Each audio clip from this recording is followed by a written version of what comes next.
សួស្តីបងប្អូនទាំងអស់គ្នាថ្ងៃនេះនាងខ្ញុំបានវិលមកជួបគ្នាម្ដងទៀតហើយលើកនេះគឺនាងខ្ញុំបាននាំនៅវិធីសាស្ត្រក្នុងការធ្វើ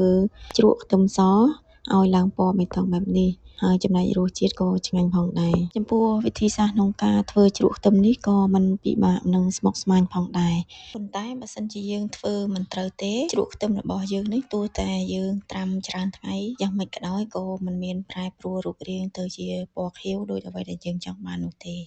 តោះយើងទៅមើលពីវិធីសាស្ត្រក្នុងការធ្វើជ្រក់ខ្ទឹមសរបស់យើងថ្ងៃនេះផងដែរនាងខ្ញុំមានខ្ទឹមស1គីឡូហើយខ្ទឹមសនេះនាងខ្ញុំបានបកសម្បកចេញឲ្យបានស្អាតរួចហើយចំណែកមើមធំគឺនាងខ្ញុំយកមកកាត់វាជា2ជា3កំណាត់ដើម្បីពេលយើងយកទៅជ្រក់ទៅគឺងាយចូលជាតិនិងងាយឡើងពណ៌បានល្អបន្ទាប់ពីយើងកាត់ខ្ទឹមជាដុំហើយគឺបងប្អូនត្រូវយកអំបិ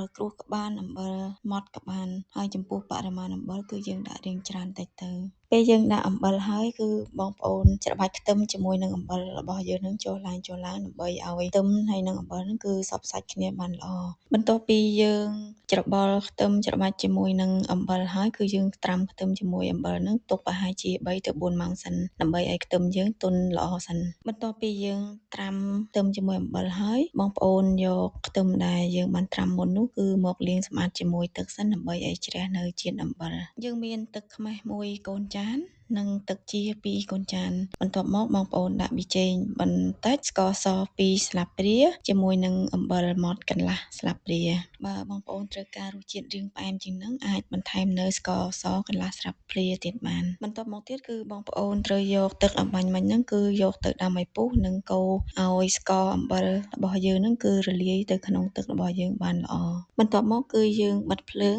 ហើយយកខ្ទឹមរបស់យើងហ្នឹងគឺយកទៅដាក់ត្រាំជាមួយនឹងទឹកខ្មេះរបស់យើងត្រាំនៅក្នុងឆ្នាំងឲ្យត្រជាក់សិន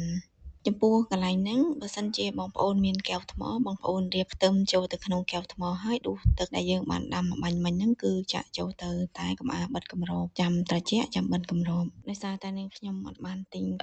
កែវអញ្ចឹងនាងខ្ញុំប្រើកដុងជ័រអញ្ចឹងពីខ្ទឹមយើងបានត្រជាក់ហើយបងប្អូនដួសខ្ទឹមដាក់ទៅក្នុងកដុងជ័រហ្នឹងទៅហើយត្រាំទុកប្រហែលជា3-4ថ្ងៃទៅយើងបានញ៉ាំហើយប៉ុន្តែខ្ទឹមរបស់ខ្ញុំគ្រាន់តែទឹកត្រជាក់ហ្នឹងគឺអាចឡើងពណ៌បានដើមហើយនេះជាសមិទ្ធផលជ្រក់ខ្ទឹមរបស់ខ្ញុំបន្ទាប់ពី3ថ្ងៃក្រោយគឺពណ៌ស្អាតមែនទែនសម្រាប់វីដេអូធ្វើជ្រក់ខ្ទឹមនេះគឺបានមកដល់ទីបញ្ចប់ហើយសូមអរគុណបងប្អូនដែលបានទស្សនាវីដេអូនេះរហូតដល់ចប់សូមអរគុណច្រើន